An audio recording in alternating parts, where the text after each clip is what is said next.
UK employers have less than 1 year to go until the London 2012 Olympics begin, which is the largest sporting event ever held in the UK. The Games commence on the 27th of July 2012 and more than 6.6 million tickets are being sold, and millions more without tickets are planning to take time off to enjoy the atmosphere. Some 5.3 million visitors to London are expected during the Games. Also, from the 29th of August until the 9th of September, we will be seeing the Paralympic Games in London, which is the world's second largest sporting event.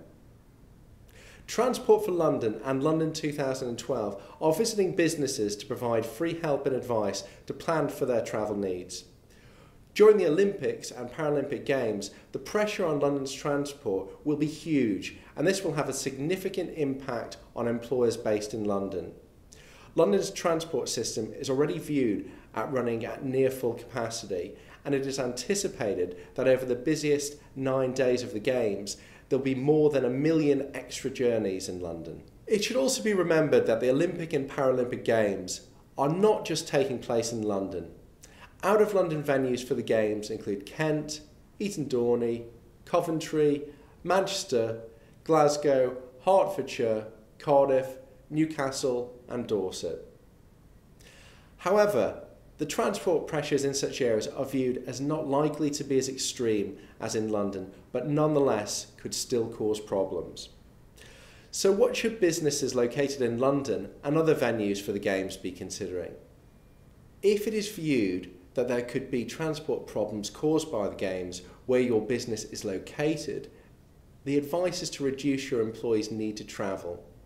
This may be done by, first of all, staggering the start and finish times of working days, providing the facilities of staff to work from home, temporarily relocating employees, or altering their working hours. Many employers will not have a contractual right to insist upon their employees' working hours and working patterns being changed. And it would be wise for employers to consult with employees and their representatives, including trade unions, before implementing their proposals. Communication will be key in avoiding employee relations problems. And if the process is dealt with sympathetically and professionally, most reasonable employees should agree to the temporary proposed changes in the way they work during the Games. Attendance issues are likely to arise for many employers during the Games. Many employees will want to book time off at the same time to either go to some of the events if they were lucky enough to get tickets, or to take time off to watch the Games on television. This is likely to be a greater problem during the more popular events and will inevitably put strains on businesses which have not provided employees with clear guidelines regulating the taking of holidays during the Games. So the advice is for employers to start preparing such guidelines now, and it is recommended to have them in place before Christmas, as it is anticipated that many employees will be booking holidays in January and February, when most employers' holiday years have just started. When preparing guidelines, there are many ways in which businesses could decide to deal with holiday leave issues.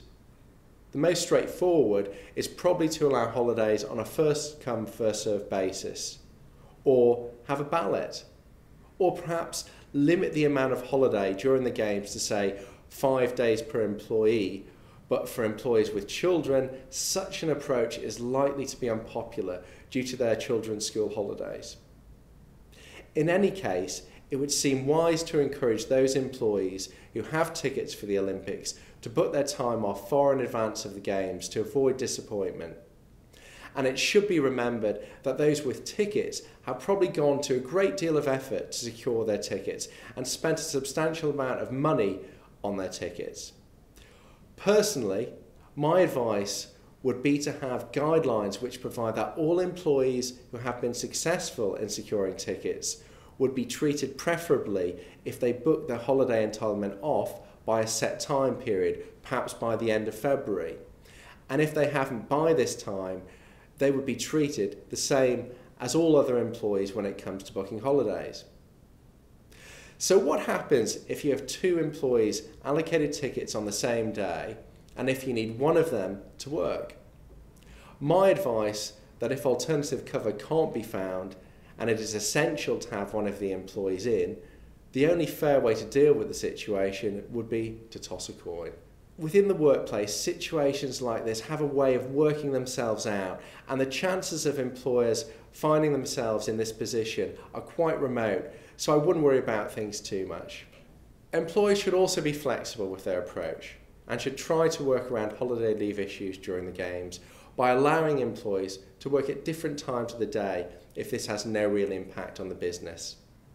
By allowing certain employees to work different hours, perhaps a night shift or during the weekend on a flexi-time basis, this may result in less holiday leave being requested and needing to be turned down.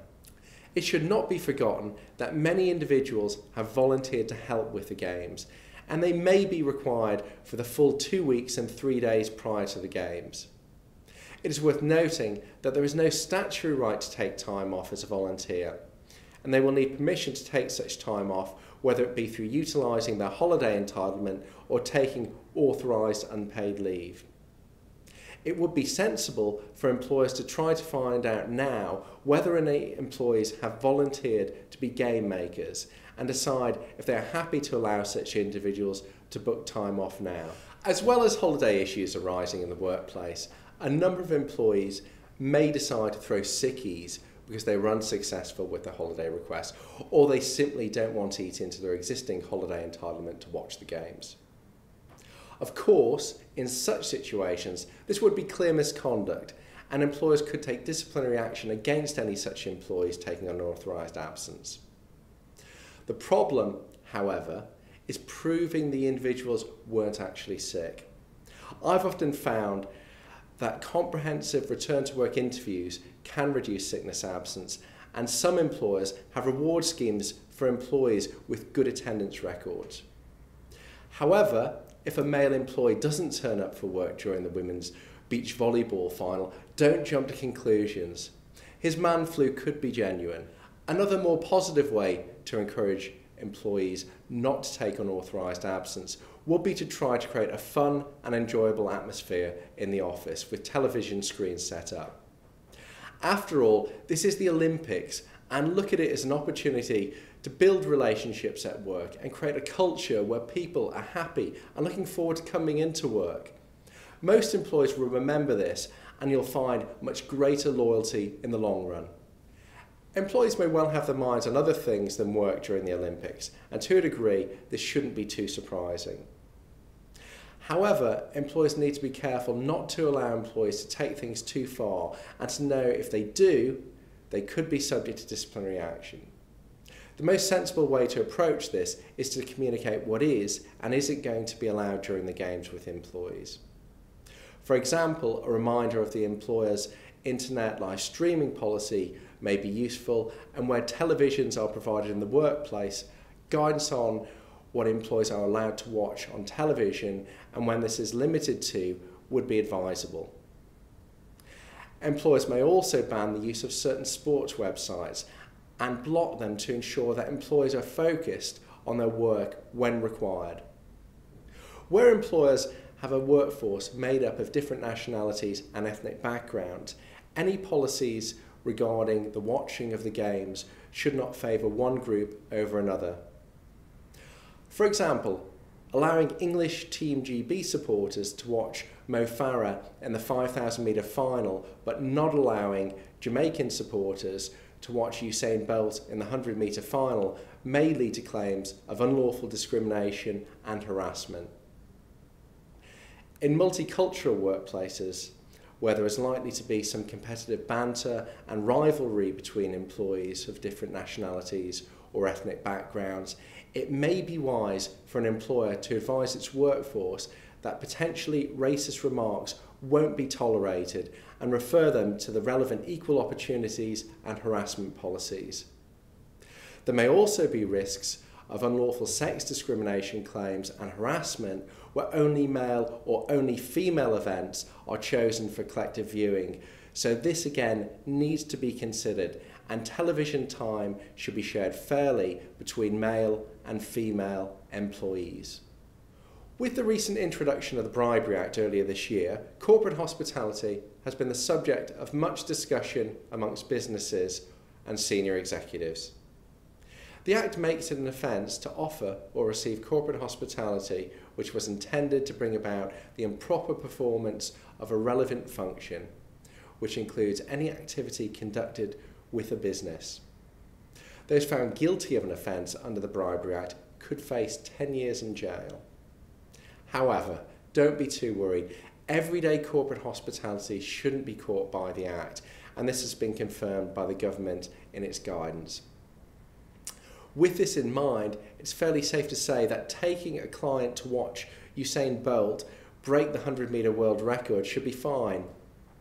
However, taking this much further, if an employer offered to fly a client and his family to the UK from Australia for the duration of the Games and watch the 100-metre final with the intention of securing a lucrative new contract or cementing an existing business relationship, this could fall foul of the new legislation.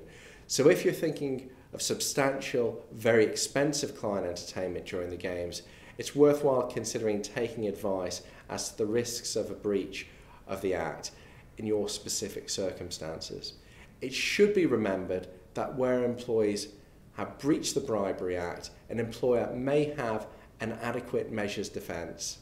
The likelihood of such a defence existing will be dependent upon what anti-bribery policies and procedures you have in place, the training provided on the subject in the workplace, and other safeguards.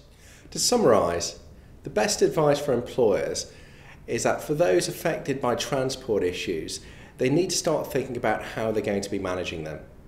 Early communication with employees will be key in making things run smoothly, and flexibility with working times and locations will help. Also, organisations should consider before Christmas how they'll be managing holiday leave requests for time off to be taken during the Games. Will those with tickets and volunteers be given preferential treatment?